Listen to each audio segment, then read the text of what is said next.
y'all, I'm Joe. Today I'm here to talk about the most anticipated movie of the year, Star Wars, The Force Awakens. Now don't you worry, this is going to be a completely spoiler-free review. I won't talk about anything spoilerific. I'm actually going to save that for a spoiler-filled review of this movie. I've done a spoiler review before on The Flash Season 1, but this is going to be as closely spoiler-free as I can possibly make it.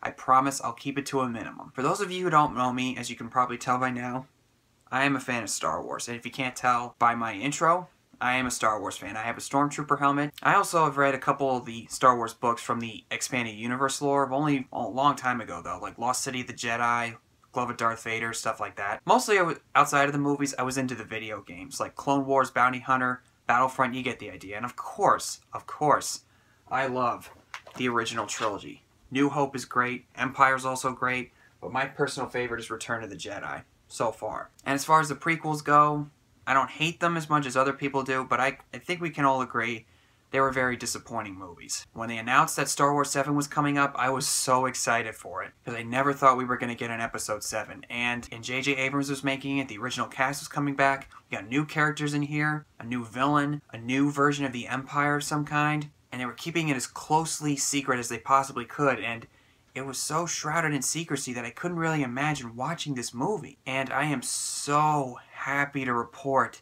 that Star Wars The Force Awakens is really, really good, and Star Wars is back in its glory. I'm going to try to not spoil anything for you guys, because a lot of people have made habits of doing that online, posting straight up spoilers. One moment got spoiled for me. I won't say what it is.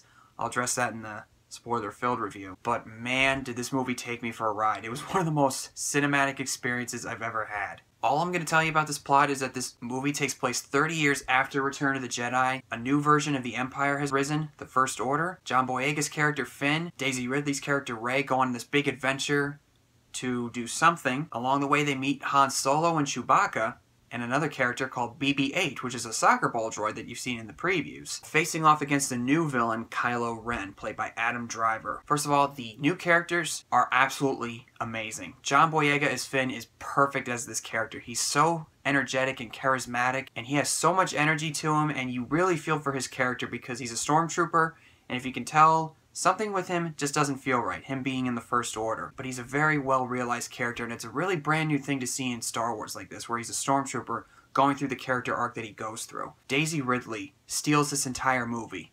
I mean, my God. I had never heard of her before she was announced to be in this movie, and she really, really brings it in this movie. The action scenes, comedy, the dramatic chops, she brings it all together. She's going places. She's going places. And she has got great chemistry with John Boyega. I mean, if there wasn't any kind of spark between the two, the movie wouldn't have worked. It would have fallen flat. Oscar Isaac as Poe Dameron, he is awesome. I love Oscar Isaac in this movie. And the character of BB-8, he is awesome. You don't want to get too cutesy in Star Wars. I mean, we've seen that before with Jar Jar.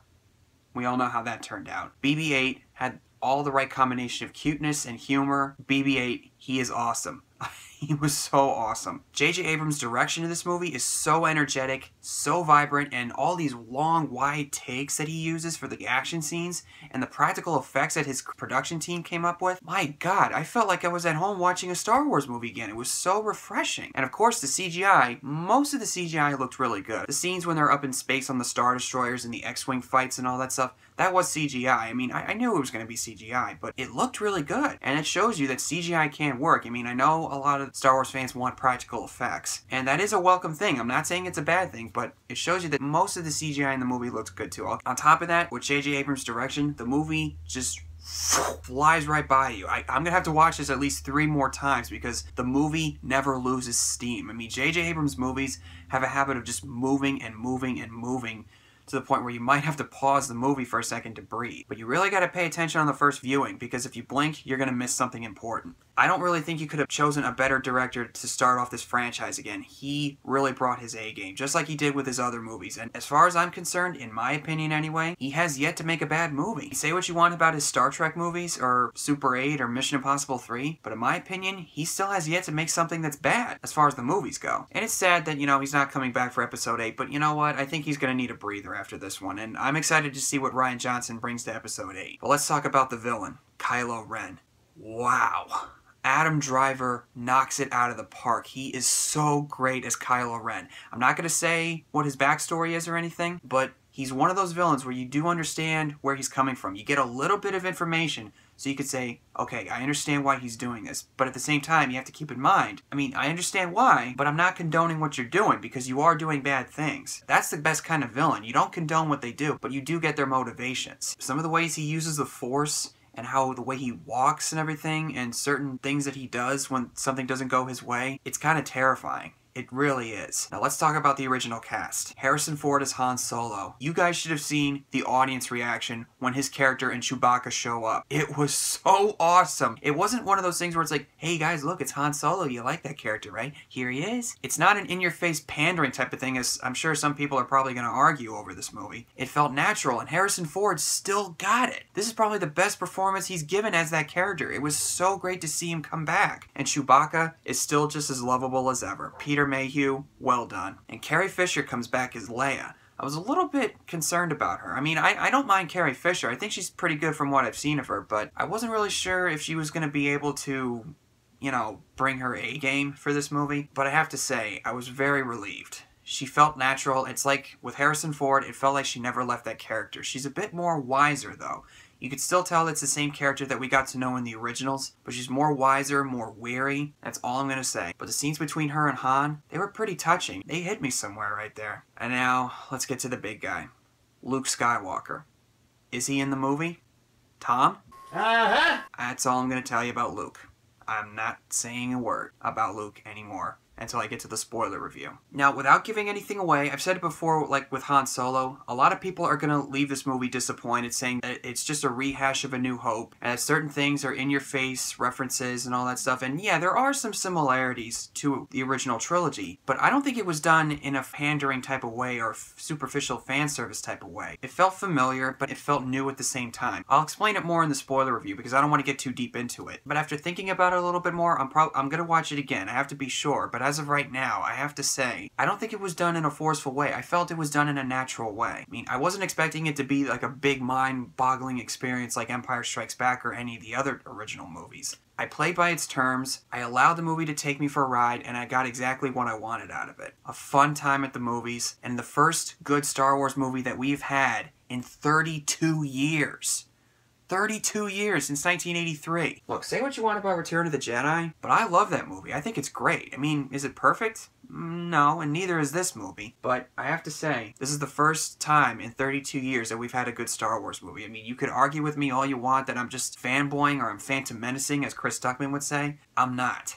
I am not phantom menacing, guys. I am certain that this is a good movie. I'm going to give it a couple more watches, so that way I can get more of an up-to-date thoughts, and then I can do my spoiler review. But I have to say, I am so relieved that Star Wars 7 turned out the way it did. Thank the Lord. And on top of that, it was great to hear John Williams' cues again. While it may be more or less recycled, it's still just as great as ever to hear that musical score again. Especially in the opening crawl, with the music just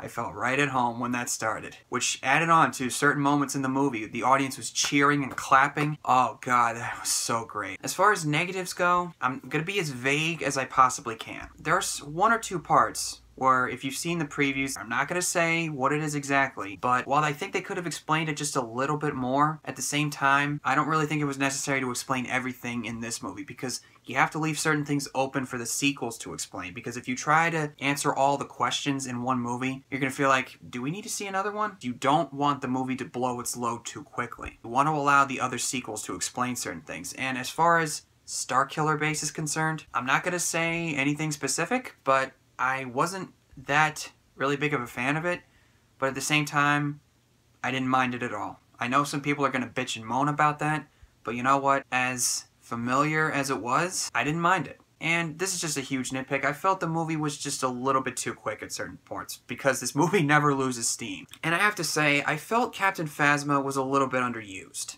I still had a great time with The Force Awakens. I'm so glad that it turned out the way it did. Again, I have to think about it because I want to watch it a couple more times, but I'm very certain as of right now that this is a really good movie. Well, that's all I got to say about The Force Awakens for now until the spoiler review. What did you guys think of The Force Awakens? Did you like it? You hate it? You think it was okay? Or eh? Let me know what you think down below, and may the Force be with you.